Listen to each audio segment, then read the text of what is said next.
Es ist November, es ist kalt, die Sonne scheint, das Boot ist eingewintert, also ist es Zeit für ein kurzes Video über den netten kleinen Hafen in Luboka nad Vltavou, also in Luboka an der Moldau. Anfangs stellt sich einmal die Frage, warum du diesen schicken Hafen kennen solltest. Erstens, dieser Hafen ist nur 10 Kilometer nördlich von Budweis und daher verkehrstechnisch sehr gut angebunden. Außerdem ist er bestens ausgestattet mit einer Sliprampe, ausreichend Liegeplätzen, jeweils mit Wasser- und Stromanschlüssen, und das Beste für Bootsbesitzer ohne Kajüte ist, direkt neben den Steganlagen gibt es ein Hotel mit Restaurant und kleinem Pool.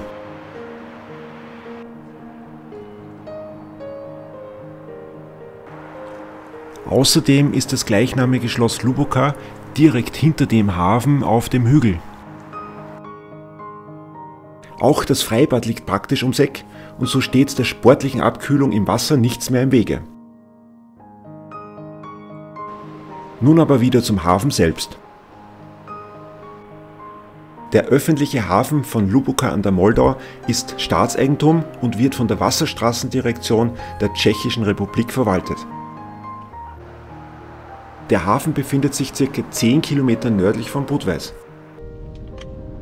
Näher bei Budweis ist der um etwa die Hälfte kleinere Hafen České Vrbně. Falls man dort das Boot ins Wasser slippt und im kleinen Hafenbecken kein Liegeplatz frei ist, fährt man nach der Schleusung mit dem Boot genau 4 Stromkilometer talwärts nach Luboka.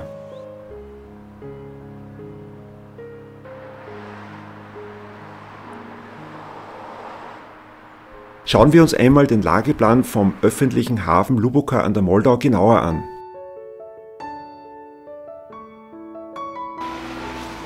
Kommt man mit dem Gespann Auto- und Bootstrailer an, so steht eine geräumige Sliprampe mit seitlichem Steg zur Verfügung.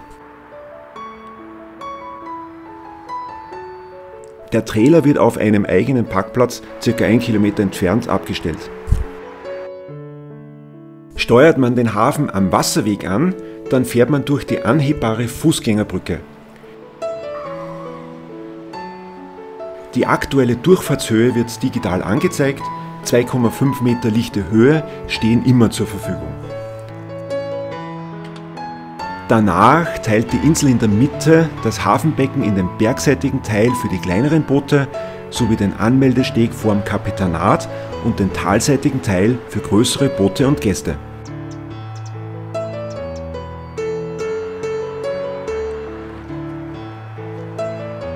Im Hafenbecken muss man talseitig beim Anlegen mit einer geringen Strömung rechnen, weil eine kleine Durchflussmenge seitlich über den Kanal in das Unterwasser des Wehrs abläuft. Nach dem Anlegen, direkt vor dem Kapitanat, führt der erste Weg hinauf zum Hafenkapitän. Hier meldet man sich an und besorgt sich am besten gleich die Hafenkarte.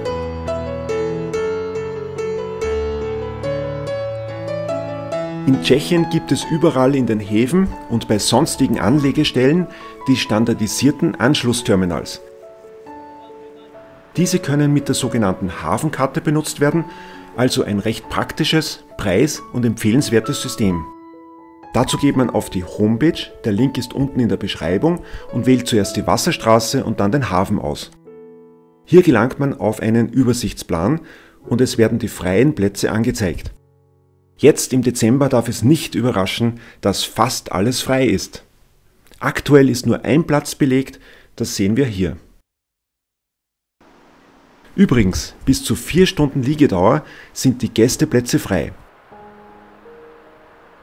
Darüber hinaus bezahlt man bis 11,9 Meter Schiffslänge, nach meinen Informationen derzeit 500 tschechische Kronen pro Tag. Toiletten und Duschen für die Gäste befinden sich im Kapitänsgebäude. Den Link zur Homepage findest du wieder unten in der Beschreibung.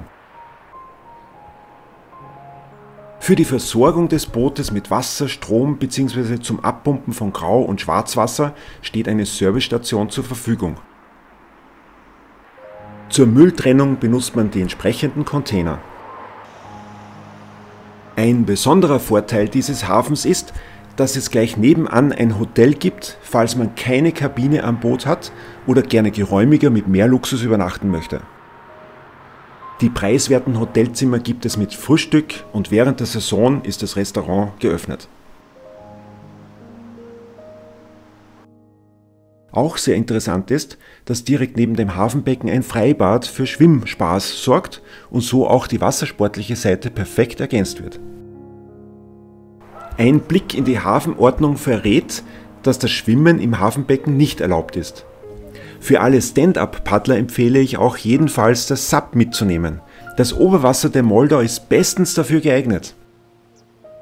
Und wer gerne mit seinem Kajak unterwegs ist, der könnte die 4 Stromkilometer bis nach České Vrbna hinauffahren. Hier gibt es eine perfekte Wildwasseranlage mit der größten Riversurf-Welle Tschechiens.